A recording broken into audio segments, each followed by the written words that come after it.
All right, and thank you everybody so much for tuning in to the Boss Babes tonight. Tonight we have a very special show for you. We are going to be having a special guest, Andrew Butterworth, with us. But first and foremost, what are the Boss Babes? The Boss Babes is Brittany Baldy and myself. So what we do is we like to talk to athletes outside of the game, learn about their lives off the field, and talk about the local charity events that they're doing, because these athletes are doing so much for Boston and its local communities that we just feel like those things need to come to the front. And tonight we want to kick off the night speaking about the Boston Bruins, because of course we just came off being in the Stanley Cup Finals. That was a tough loss. That was really, really hard. So we're going to pull up a photo right now and chat a little bit about that. I think one of the hardest parts about that was, I don't know if anybody here is a fan of The Office, but watching Pam and Jim talk about that. Did you see that? I actually saw that. So Pam and Jim are going back and forth and basically having a whole feud over, one of them was actually a big fan of the Bruins and the other one was a big fan Pam of the was a Blue Jays fan, which really, it made me really sad because I loved Pam so much. So that made me really sad to hear. So I was definitely Team Jim for that one. So, and she did say in the beginning that it was her turn to win, and I was like, no, definitely not. Definitely We're all not. for the Bruins here. We're all for the Bruins. So the Bruins definitely had a great season. Pretty sad loss in Game 7. But the Blues won their first ever Stanley Cup championship. And the photo that we just showed, Emmalyn Anderson, she is actually suffering from a really rare disease called HLH disease. So we're going to show this photo right now. The reason why I chose this photo is this young girl is a huge St. Louis Blues fan, and she really wanted to be at Game 7. So I watched earlier on Facebook, and I actually mentioned this to Emma before coming on camera. It was a really sweet video of her and her mom was just asking her, Layla, where do you want to be for Game 7? And Layla starts bawling her eyes up because she's like, I really want to be in Boston for Game 7 to see St. Louis, because if they win, I want to be there in the stands. And she couldn't get clearance because of her disease. The doctors wouldn't allow her to fly out to Boston. But her doctors actually ended up giving her clearance to go to the Stanley Cup. So the Blues actually invited her to Boston to see them kick butt against Boston. So although I'm a big Boston Bruins fan, I'm from the city. Honestly, Layla, out of all people, you deserve that win. The St. Louis Blues, they deserve that win because they have never won a Stanley Cup ever in the history of the sport. So for them to come back, I think back in January, they were in last place. So to come back from last place to be in first place as a sports fan, you have to give them some accolades for that. You have to give them some props. Like, that is a huge feat. So I don't know. And it's a beautiful thing like that when you can have something beautiful come out of it, because when you have somebody that's suffering from a disease like that, obviously. And she's such a diehard fan. I know, and it's something that we really can't, most of us cannot imagine suffering through something that intense. So to be able to give back like that, yes, it was a sports loss for us, but for that girl, that just made her whole entire moment. Like, that was really special. It made her life. And just to see her being on the ice after that win and holding up the Stanley Cup with the players and being able to kiss the cup, that totally made. I've been sharing videos out on my Facebook of the St. Louis Blues winning the Stanley Cup, and again, I'm not a Blues fan, but because this girl got to see her team win, I'm being very supportive of that, and I think that's incredible. I think so too. Talk about Chara. So it's Zdeno Chara, captain of the Boston Bruins. If you guys can believe it, this guy played the last couple games with a broken jaw. What do you think about that, Emma? I can't imagine being out there with a broken jaw. I mean, I just broke like my finger this week. Look at this thing, right? It's just, it's a whole mess, and I can barely just do anything with it. I turn a corner and I'm like, oh, crap, I just hit it on something. Oh, no, another thing. But to be out there with a broken jaw playing a hockey game, that is really, really impressive. And from what I'm told, there were other players with injuries as well, I'm hearing. Those reports started coming out this week as well. Yeah, there were tons of injuries. I would say the big one would be Zdeno Chara with that broken jaw, because just to be in that amount of pain skating, that just goes to show you how much dedication and how much drive these athletes have. Not just the Boston Bruins, tons of athletes play through injuries consistently. A lot of ice hockey players, they get gashed in the face, that they go out, they get stitched up, they go right back on the ice. They don't care. They just act like nothing happened. And for athletes that take their job so seriously like that, I have so much dedication and love for them because they have so much love for the game. Exactly. They're going out there and they're getting their teeth knocked out. They're getting hit in the face with a hockey puck. And it's just, you sit there and you cringe. And I cannot imagine being an ice hockey mom and looking out and seeing that and being like, oh my gosh. Just when I see my dog get hurt when she's playing, it just, you think about it and you're like, oh my gosh, it looks so incredibly painful. But they keep going. And then they go on. It's cringeworthy. I know I'm going to be that mom that, I know I'm going to want my kids to play sports. I grew up playing sports. This is why we have a sports show. I know that I'm going to be out there. My kid's going to get hurt and I'm going to freak out a little bit, but I'm going to say, get out there, son, you can do it, let's go. I'm going to be cheering. Actually, our special guest and I were talking about that on the way up here, that I'm going to be such a crazy fanatic and the sports fan for my future kids. But switching gears a little bit, speaking about injuries, so we're going to show a photo of Big Papi. So a lot of you guys know, or you have heard, about a week or so ago, Big Papi, former Boston Bruin, former Red Sox player, future potential Hall of Famer, this guy got shot in his native country of the Dominican Republic. Apparently, he had an $8,000, which that seems like nothing, but in the DR, I guess that's a lot of money. An $8,000 hit bounty put on him because I guess he was potentially, the rumor has it that he was sleeping around with the drug cartel's girlfriend. So that has been the news going around, that he was doing something not so nice with another girl in the country, and so he had a bounty put on him, which to me is crazy because you look at this guy, he does so much in the Boston community. He is so helpful out here in Boston. He is such a great athlete, such a great person, and for him to get shot, no matter what the circumstance, is very heartbreaking. And he has a wife and he has kids back here. He actually was in Boston. He got went for 2 surgeries. The first one he got right in the Dominican Republic, and then he got flown out to Mass General, I believe. Yep, it was MGH. What do you think about the whole situation?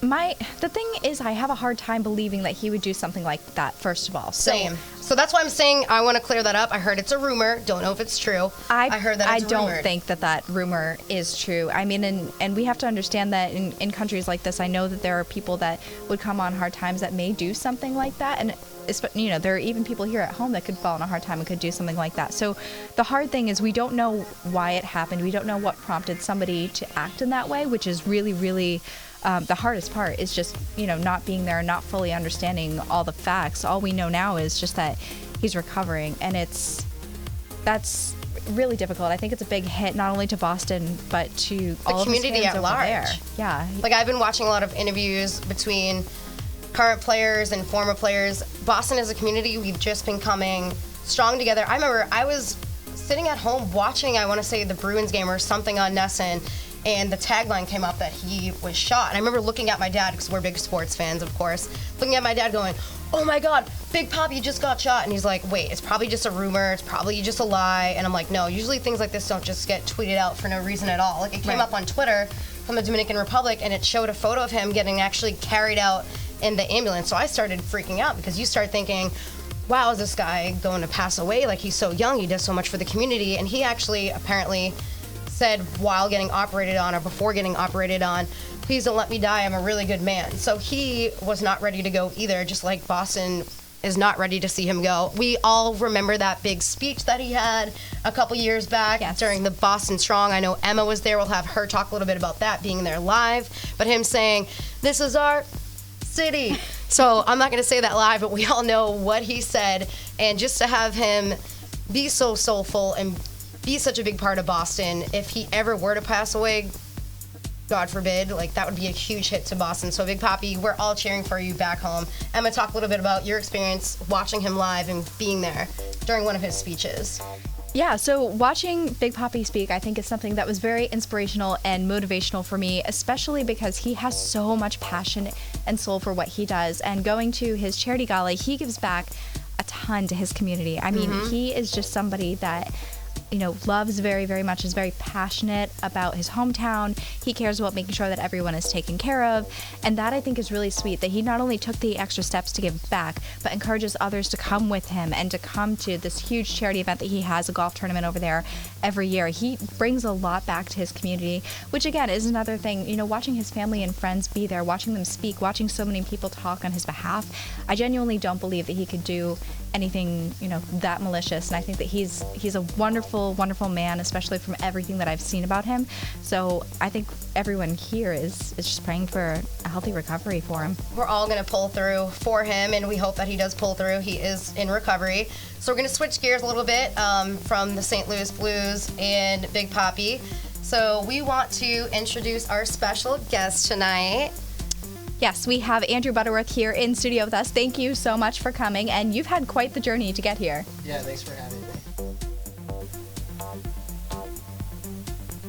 We're actually, before we get into speaking to Andrew, if you guys want, I just want to make a quick note. So I actually have my phone up. If you guys want to ask any questions to either Emma and I or Andrew, feel free to, you don't even have to message me directly. You can just comment below, and I'm going to try to answer some questions for you. So this is our first time doing this, so I just wanted to mention it, that if you guys want, feel free to leave a comment. Emma and I can both check, and so can Andrew. So if you guys want to ask us questions, feel free to do so. But Andrew is here in studio, and he's going to do a ton of talking, but he's actually from Haverhill, Massachusetts. Yes. Born and raised here. Haverhill Hillies. The Haverhill Hillies, born and raised here in New England, and I wanted to bring him in here because he has a really cool, awesome, interesting story. He grew up in the area as a professional Italian-American soccer player out in Italy, and we just want to jump right into that. How is it growing up in New England, and tell us all about your soccer journey. Yeah, it's just a completely different world because soccer is not really popular here in America. It's not our sport, but it was always my passion, and I had some Italian coaches growing up that really instilled the love of the game in me, and Italians are just passionate people in general, and my mom's side of the family is Italian, so I was able to become a citizen, and it was always my dream to, especially watching Italy. After Brazil, they have the most World Cups, and I watched in 2002 and then in 2006 when they won the World Cup, and I said, yeah, my dream would always be to play at the highest professional level possible in Italy. So since I graduated college 4 years ago, I've been chasing my soccer dream in Italy. Before we continue this interview with him, we want to show you guys some of his 6 skills. So we're going to play this quick video of him, and we want you guys to check out his amazing skills.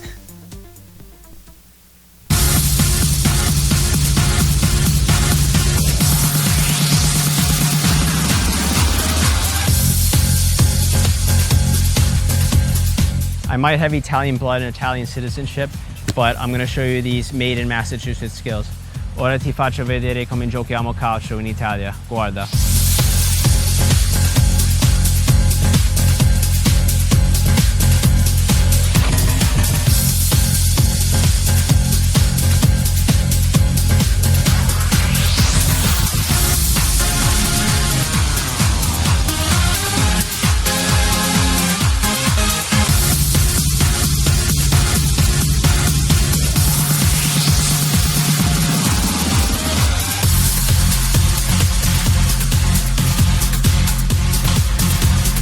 Ciao a tutti, sono Andrew Butterworth.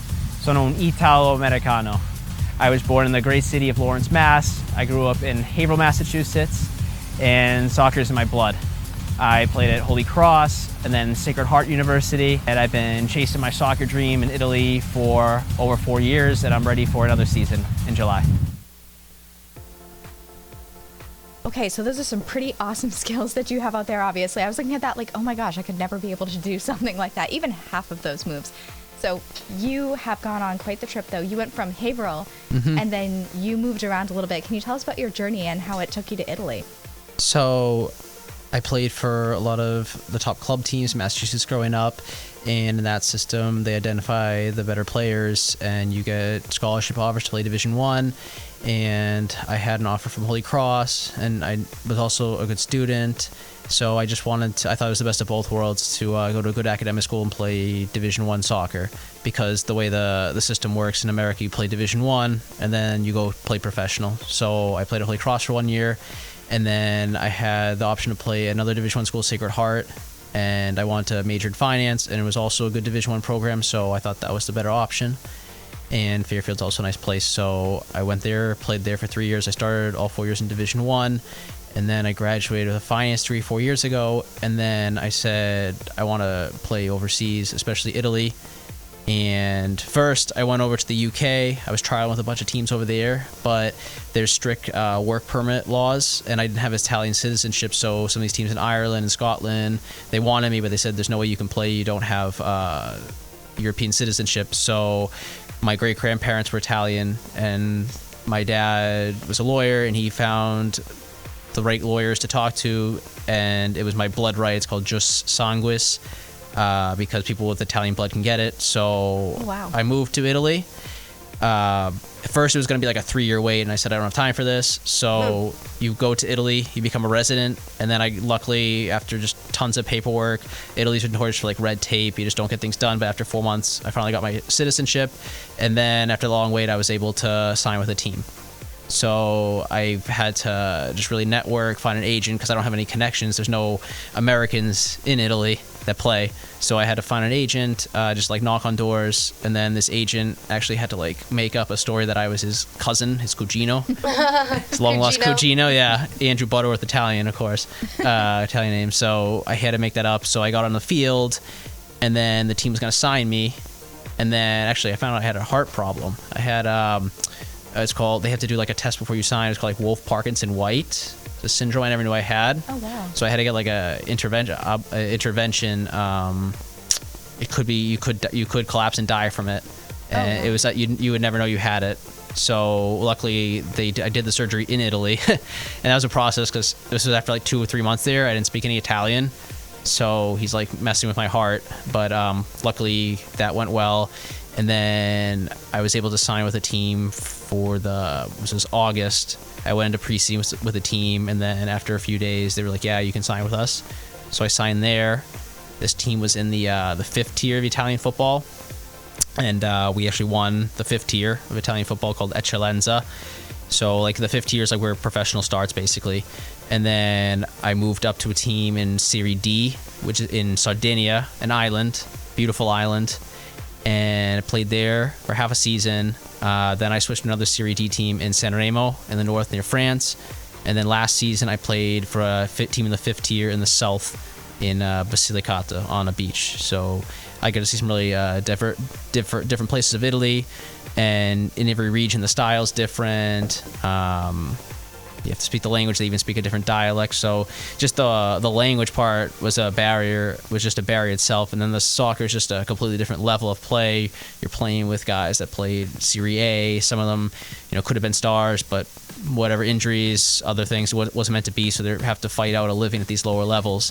So it's really cutthroat. It's a business. They're not like happy to see you. They're not like, oh, welcome. No, you're taking one of their spots, and it's their sport. It's their way out, so they're very hostile. So I had to really become Italianized. I had to dress like them. I had to think like them. Had to make friends really quick. Yeah, I had to make, You didn't want to make enemies living out there by yourself. Exactly. And we'll talk about that really right now, actually. So you essentially packed up, moved to Italy. Yeah, I bought a one-way ticket. Not knowing anybody, you actually learned the language while living out there. We'll have him speak some Italian for us in a little bit.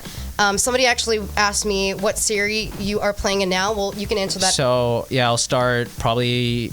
I have a few teams I'm talking to. I'll probably start with a team in the 5th tier, Eccellenza, where I am in Tuscany. So preseason starts late July, so in the next few weeks I'll know which team exactly I'll be playing with. So Andrew's actually back home for the next month and a half or so, which is pretty awesome. Again, his mom and dad still live in the area, so on his off season, which we'll talk about that later, but he comes back home and spends time with his family and his friends, which is why he's here in studio with us. Thank you again. So how was that living out in Italy, learning a whole new culture by yourself, leaving your mom and dad at a pretty young age, because you're only 28 now, and you moved out there 4 or 5 years ago, 23 years old, 24 years old, moving out to a brand new country, buying a one-way ticket, not knowing the language, kind of stepping off, being like, wow, where am I? It was ambitious for sure.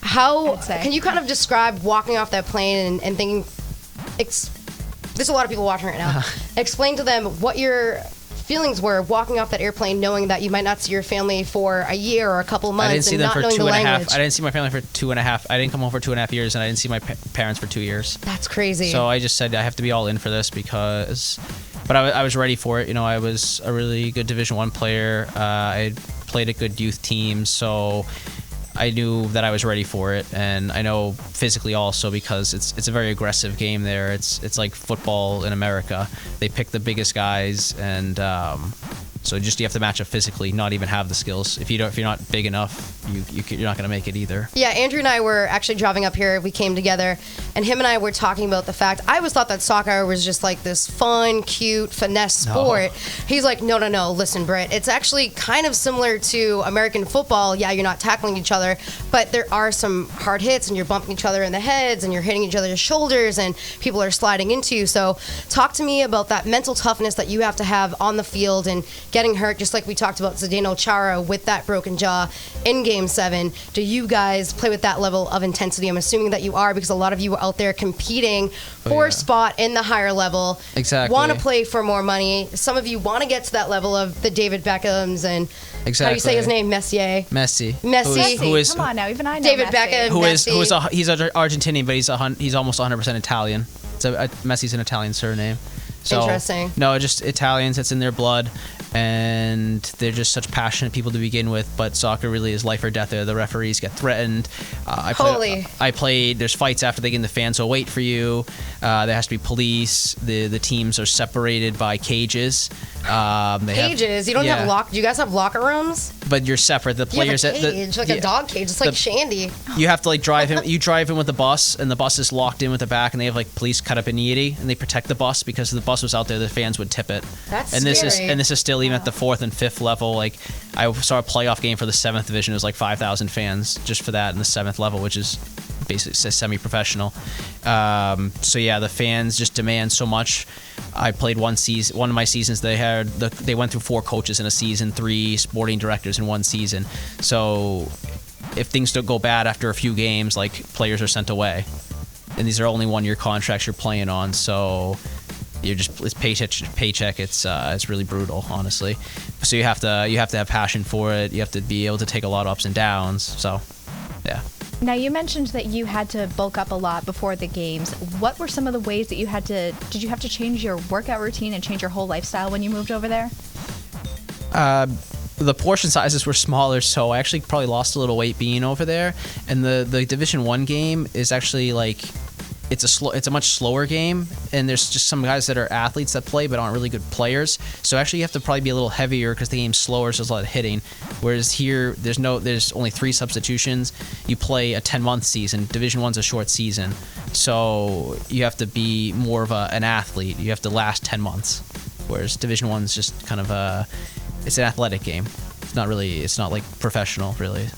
I have a quick question. I know that you and I have already spoken about this before, but here in America, not many people know too much about the game of soccer. Yes, people play in high school a little bit and they have fun with it. Maybe they play in college, but a lot of people don't go off and play professional soccer. Maybe they do if they go to the MLS here and play for the Revolution, but I feel like a lot of those players probably do come from other countries.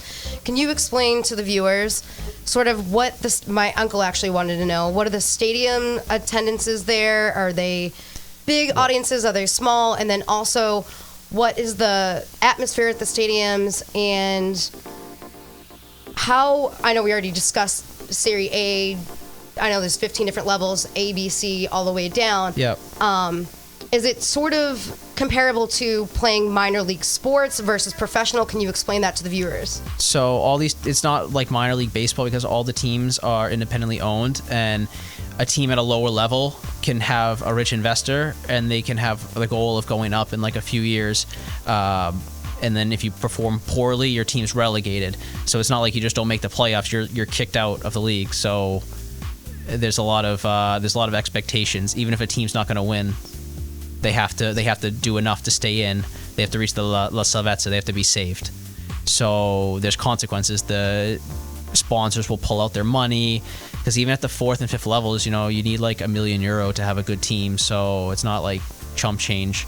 The attendance is obviously Serie A. You play massive stadiums, 40, 30,000 people. And those are the David Beckhams and whatnot. Yeah, those are the Cristiano Ronaldos that are being paid $100 million a year. And then at our level, you'll get a couple 3,000, 4,000. Some of the teams are really big. I've seen Serie D games get like 15,000. Wow. It really depends on the region. Obviously, if the team's doing well, the fans want to go.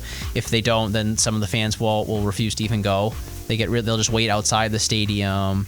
They'll demand the firing of coaches. Oh my gosh. They just throw eggs at people that they don't like. Yeah, These people sound brutal. Do I want to go to Italy and visit you and go watch these games? maybe not a soccer match. Holy heck! You'll see. Yeah, you might see some intense.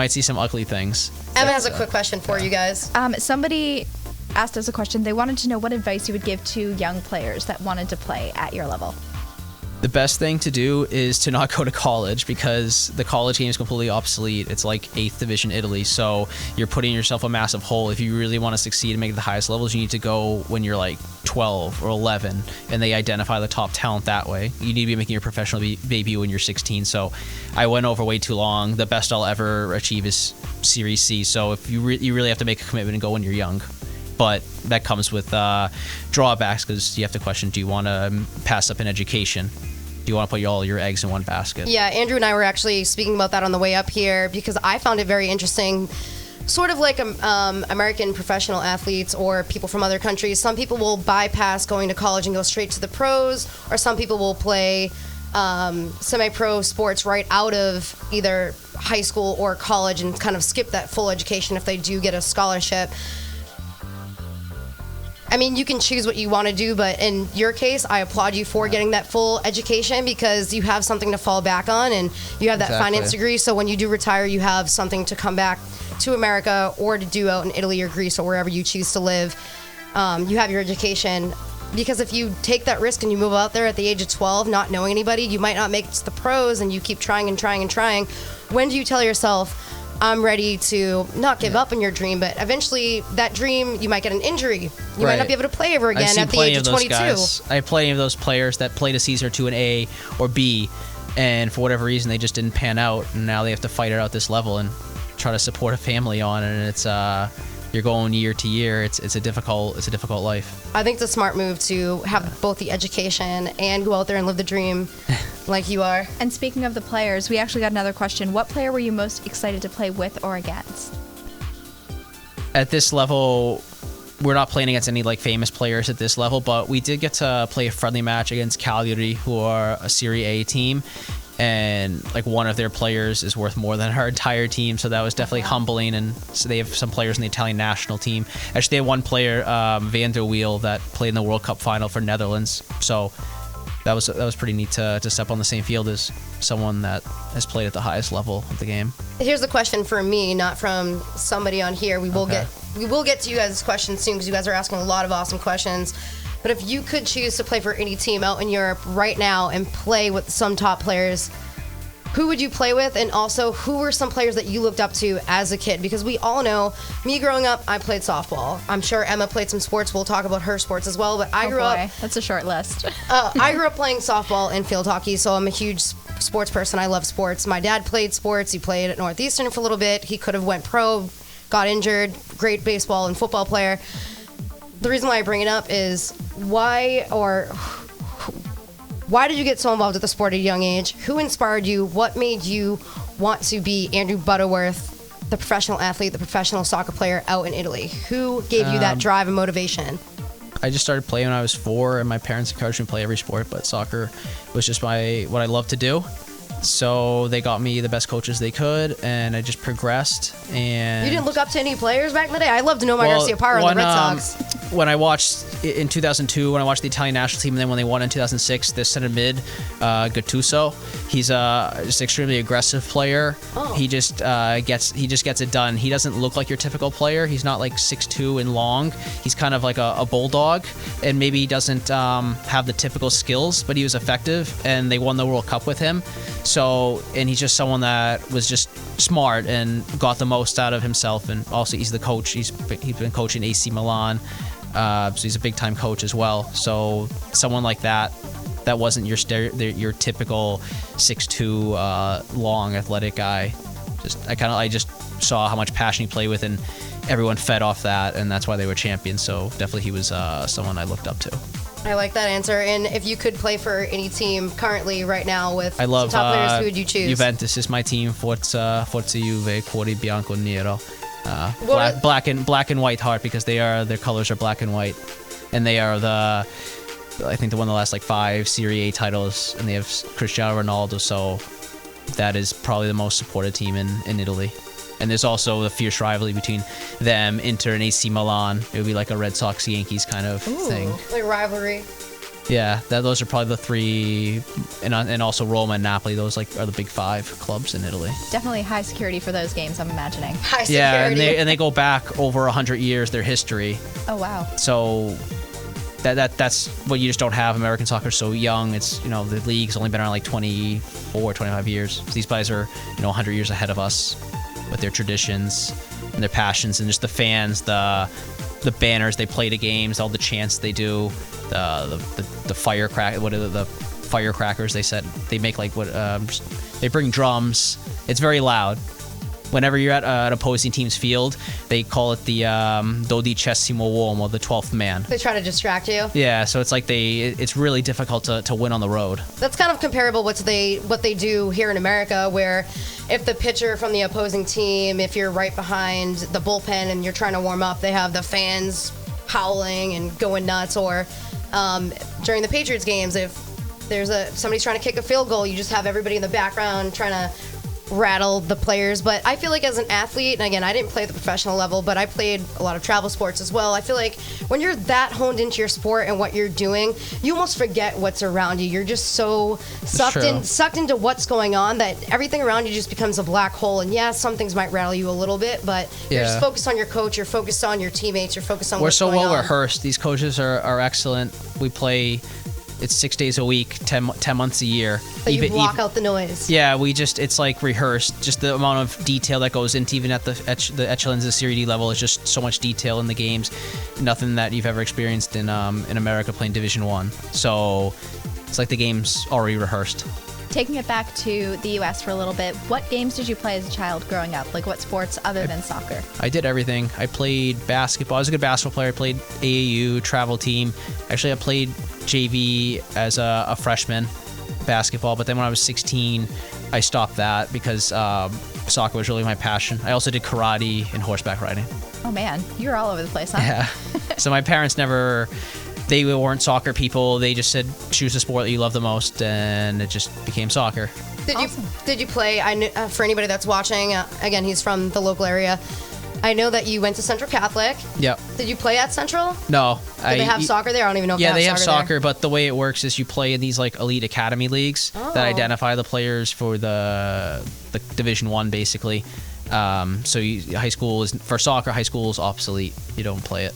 Other sports, basketball, football, high school. Is it almost comparable to American sports where, again, I love ice hockey, so I'm going to make this reference. Is it comparable to like playing junior hockey and skipping over a certain level? Exactly. In junior hockey, the best players are playing there that are going Division 1. They're not playing high school hockey. That's awesome. I'm glad that we asked that because I'm very curious. Yeah, it can be a bit of a confusing system, but no, high school for me was just to make sure my academics were strong enough so I could qualify to get a scholarship for Division 1. I'm glad we had you in here because I personally don't know that. I know a lot about sports, but I really don't know that much about soccer. I don't know if Emma does. Nope, I do not. Sports are definitely not my forte, but I love sports, but as I go.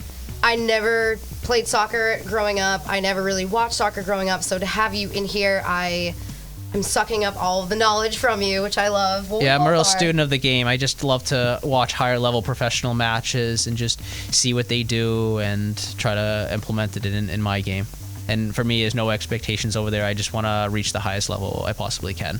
So I'm going to play there this year, and hopefully a higher up team will see what I can do. But it's definitely a lot of politics. They don't like foreigners even, so it's a good challenge. I enjoy it. Awesome. Well, Andrew, thank you so much for giving us so much of your time today. We are actually going to cut to our commercial break and say thank you to some of our generous sponsors. At Bad Martha, we believe in 3 things: great beer, getting bad, and doing good. Every sip of our premium craft beer is a reminder that there's a paradise out there where you can kick off your boat shoes, let your hair down, and leave it all behind. That paradise is Martha's Vineyard. And while there's a bit of bad in every drop of beer we brew, there's also a whole lot of good that comes with every bottle we sell. That's because Bad Martha is built on a simple idea: community first. We're proud of our beer, but we're even more proud of the island that inspired it. We hope you enjoy both just as much as we do, and look forward to continuing the tradition in Falmouth at our new location opening summer of 2019. Bad Martha. Get bad, do good. Patriotism. It inspires passionate debate, and it's worn like a badge of honor with good reason. Because it means love and devotion for one's country. Love. But what really makes up this country of ours? What is it we love? It's the people. Almost half the country belongs to minority groups. People who are lesbian, African American, and bi, and transgender, and Native American, and proud of it. After all, what's more American than freedom to celebrate the things that make us, us? This year, patriotism shouldn't just be about pride of country. It should be about love. Love beyond age, disability, sexuality, race, religion, and any other labels.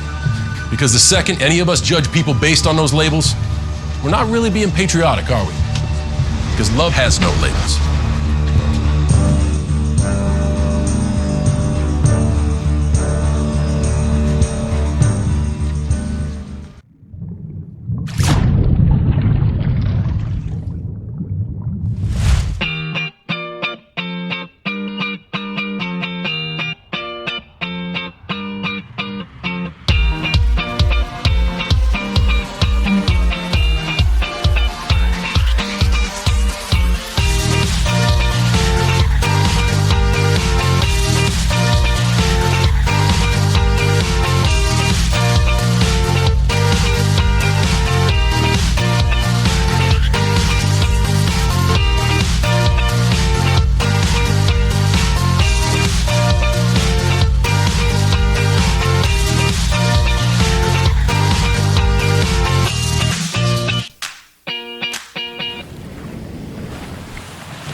Fashion Fun Pop is a family-owned retail company with the goal of sharing the hottest fashions from city to city.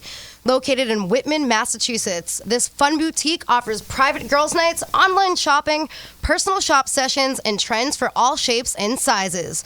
This company is even partnered up with the Boys and Girls Club to give back to the community. To give back to the community, be sure to visit Fashion Fun Pop for all of your fashion needs. All right, and thank you so much again to our sponsors. We very much appreciate you. Now we're going to go into talking about, of course, our latest event that we've gone to. We went to the Best Buddies Challenge with Tom Brady, which, as they have every year, was incredible. And most people don't know, behind the scenes, they actually have a really fun cooking challenge that we went to this year. So we're going to roll some of that footage from the Best Buddies Tom Brady event, where we were right on the field. Let's take a look. We're on the field here at Harvard Stadium for the Best Buddies Challenge.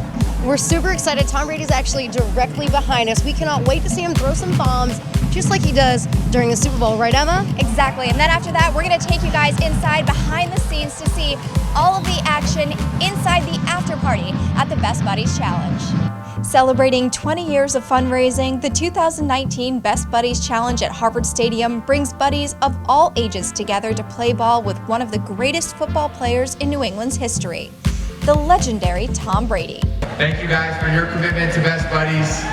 I'm glad you all keep showing up, and it's been another great year. A buddy himself, Tom and his teammates James White and Julian Edelman took the field to raise money for the foundation that dedicates itself to building friendships. This is an awesome event. I've been doing this for about 4 or 5 years now. Best Buddies is an organization that helps those who are less fortunate than us, but have the skills and the mindset to take care of themselves, work their jobs, and work to get money. So it's a pretty cool thing, and it just keeps getting bigger and better. Once the players celebrate that last touchdown, the after party begins with a cooking challenge where patrons can vote for your favorite food.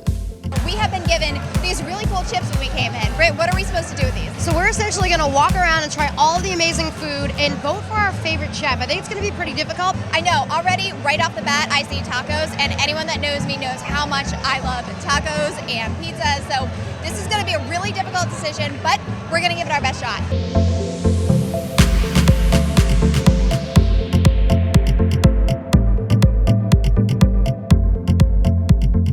We have a smoked pork belly with sous miso mustard. So it's a baked cheeseburger and a style of a crab rangoon. So, what were our favorites? Alrighty guys, so out of everything that that we've tried tonight, tacos are my favorite. I said it in the beginning and I'm saying it again. These tacos have been some of the most incredible that I've tried tonight. So you know what? I'm gonna do it. This is gonna get my vote. Once you're done trying out all the best dishes, the fundraising begins with a live auction by Best Buddies founder Anthony Schreiber. $22,000 watch for $19,000, and it's for Best Buddies. That's pretty good. If you're lucky, you could even catch a football signed and thrown by the GOAT himself. Yet, despite all the delicious food, fun cocktails, and celebrities strolling around, even the smallest buddies recognize just how crucial events like these are to the Boston community. Being a part of Best Buddies is really nice, and you have to be always inclusive. And no matter what people say to you, or how they act, or how different they are, we all have talents, and you never should judge someone how they look. It's like, don't judge a book by its cover. So don't judge a buddy if you haven't talked to them or met them.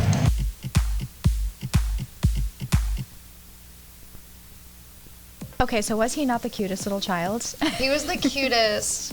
And he was so sweet too. That's the one thing that I loved about Best Buddies, is that they had all the buddies really involved in every single part of it. So it didn't matter if it was a child or an adult, like everybody was just all there together and having the best time. And it was such a great experience being able to watch everybody play together on the field and then go in afterwards where they did the cook-off, which I know for a couple of years involved Guy Fieri as well. But they did such an amazing job. I mean, when you see that event, a lot of people, think of Best Buddies and they think of the challenge, they think of the ride, but there's a lot going on up here in the city too. So they kind of take it all over the place, which I love how involved they are with the community. Yeah. Do you know anything about the Best Buddies and the challenge and the big bike ride that they do at the Cape? No, I wasn't aware of that. See, and this is why we do these things. This is why we try to teach people about so many different charity events that come up, because there's so much that's happening all over. I mean, this stretches from Boston to Cape, and many people know the Schreiber family, the Kennedy Schreiber family. They're a family that for a very long time has supported a lot of different charities in the community, but specifically Best Buddies was started quite some time ago. And so, Anthony Schreiber and the entire family, they keep the tradition going. They keep it going every single year. So it's something that I know I personally look forward to, and I love the way that all of these athletes kind of give back and get in there. We saw James White in there as well, he was an absolutely great guy. So it was awesome to get to talk to him and meet a lot of the players. I know Edelman was there Julian as well. Edelman was there. Yeah, we had a lot of people that came out to just, not only watch that, but to get to interact with the players. But most importantly is, the raffle where they're giving away these big prizes. And if you caught that ball from Brady, that was easily $2,000, like right there, which is a steal for... That's a steal for Tom Brady autograph football. I mean, Emma and I didn't get one, but we actually got some photos with one of them. I was trying not to catch a ball because that right now is not in my budget. She's paying for her wedding. But $2,000 for an autographed Tom Brady football, I mean, to me, that's a steal. That's amazing. And that money goes to charity, so you cannot beat that. Agreed. We did get to touch one of the footballs that was signed by Tom Brady, though. We did get to hold one of them because someone was really nice. Was it the correct weight?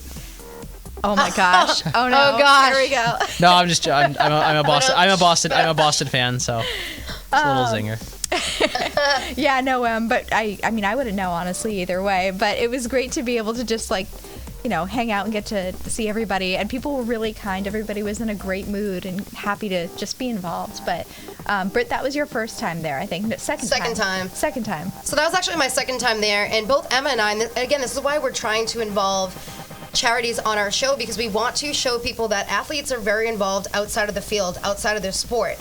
I remember looking over at Emma saying to her while we were there, wow, there's really not that many people in the stands. I mean, this is your time to be up close and personal with Tom Brady, potentially get an autograph, kind of like rub elbows with him and ask him questions. And believe it or not, it wasn't that packed. So that's why her and I are trying to shed some more information and bring light to the fact that do a quick Google search. There's tons of fun charities and foundations out there where athletes are doing great things like Buzz-Offs and Best Buddies and the Greg Hill Foundation. They're doing a golf tournament where they raise money for all these great funds and for people with illnesses like Emmalyn Anderson, the St. Louis Blues, where they were able to fly her over here for Game 7 of the Stanley Cup Finals. So this is why we're trying to shed light on all these charities and the amazing things that athletes do outside of the sport. Because a lot of the events, too, are pretty reasonable to attend. It's just like another night going out. And if you could spend your Saturday night, instead of just, going to a bar and spending a ton of money, if you could spend it giving back to a community while also having fun. I mean, you saw all the great food, all the great drinks that they had there. If you were able to spend, your time going to all these events and giving back, why would you not want to do that, So... I agree. But that was just our thought on that, and we have a couple of other events coming up. Britt, did you want to talk about what we have coming up next? So coming up next, we are actually going to be talking about the Heroes Cup, which Emma and I got to go on a boat cruise out of Boston. That was a ton of fun, so that's going to be coming up in an upcoming episode. And I don't want to get too crazy excited about it, but we might be having some of the Gronkowskis on an upcoming episode as well, where I'm going to get heavy into talking to a couple of the brothers about the Gronk Nation Foundation and how much the Gronkowskis do here in the city of Boston and outside of the city of Boston for the kids in the community. Because outside of sports, these guys do so much for the city. They go in and they redo gyms for kids. I know this upcoming month they're actually going to be redoing the gym in Billerica. They also have the Gronk Nation Foundation where they raise tons of money. So the Gronkowskis are very actively involved with all types of charities. Gronk every year goes out and gets his head shaved for Kids for Cancer at the Buzz Off, which we would love to cover that. So upcoming, we're going to be chatting about the Heroes Cup with Taylor Higgins and having the Gronkowskis on. But let's switch gears and get Andrew involved. Want to ask him about life after soccer? Yeah, so what's next for you now that, you're back home for a little bit, you have some time? What are you going to be doing while you're here, and what's next when you get back? So now I'm just training, staying in shape for the preseason. I want to just play one more season, see if a team at a higher level will give me a chance, and just play it out one more year. And if it happens, great, and if not, then I think that's enough. There's no really going forward after that. I could keep playing, but at the 4th and 5th tier, you're not really getting ahead, and I want to use my finance degree and start a career. But I'll always love Italy, always be Italian. I could work there since I have citizenship. And no, I just it's been a great experience just learning about my culture, my heritage. Can you say some phrases in Italian for us right now? Say, when I come back to America next year, I plan on using my finance degree. Can you say that in Italian? It sounds really sexy too. Quando tornerò in America l'anno prossimo, vorrei usare il mio laurea in finanza. I didn't understand a word of that, but it sounded great. It sounded hot though. That's all we needed to hear. So it's been a great experience. Just connecting with my Italian roots, learning about another culture, just the history of Italy. It really is for me, it's the most beautiful country in the world. It's a difficult place to live, but you just don't have the beauty that you find in America. You have mountains, old towns. Just the history is something else. And also my grandmother was able to visit, and she visited the town in Campania near Napoli where her parents were from. So that was really special. How was that for her? It was because she spoke Italian, but it was always her second language, and after they passed away, she forgot it, but she still remembers a few words, so it was really emotional for her.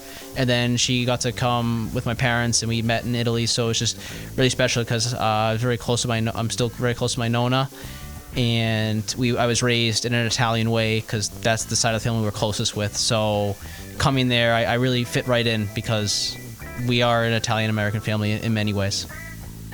That's awesome. All right. Very cool. Well, one more thing we wanted to talk about before we kind of head out tonight. You may have noticed tonight that I'm wearing this gold bracelet. I don't know if you can see it with my beautiful finger brace that I have on, which is making me a little bit crazy right now. But this bracelet is actually from one of our friends that we did a photo shoot this week, and she is all about girl power and women empowerment. Yes. Do you want to talk a little bit about her? So our good friend Nicole D'Andrea, she owns her own company. She creates bracelets, bags, jewelry. She actually is coming up with a really awesome pop-up shop, which we cannot wait to go see that. We're going to film it and do a commercial there and check that out. So you guys can all see that behind the scenes sooner than later. She just came out with a t-shirt line. So be sure to check her out on Instagram, Nick D'Andrea. And she's amazing. Yeah, she was pretty incredible, and working with her was great as well because one of our whole mottos here is really, women supporting other women. We know that the broadcast industry can be challenging we know that a lot of industries are difficult and very competitive, but regardless of that, I think that there are a lot of ways that we can work together, and this being one of them. I mean, wearing those shirts has been awesome, and that's why our positive pop for today is women support other women, and that's something that we are doing and that we're hoping that all of you can kind of take note in as well. I think that there's no reason why we can't be supportive of each other, and that is our message for today. So thank you guys all for watching. We loved having each and every one of you here, and we look forward to seeing you on our next episode. The next episode will be July 1st, so be sure to follow Andrew Butterworth on Instagram. And I think he just has Instagram, but you want to keep up with all of his amazing photos that he shares from Italy. Yeah, it's also a passion just to share. We have one off day a week, so I just like to share some travel photos and just get away from soccer. So yeah, my Instagram is abutterworth325. And follow us on the Boss Babes. We cannot wait to see all of you guys July 1st. Enjoy the rest of your week. Ciao. Grazie a tutti, è stato un piacere. Un bacio.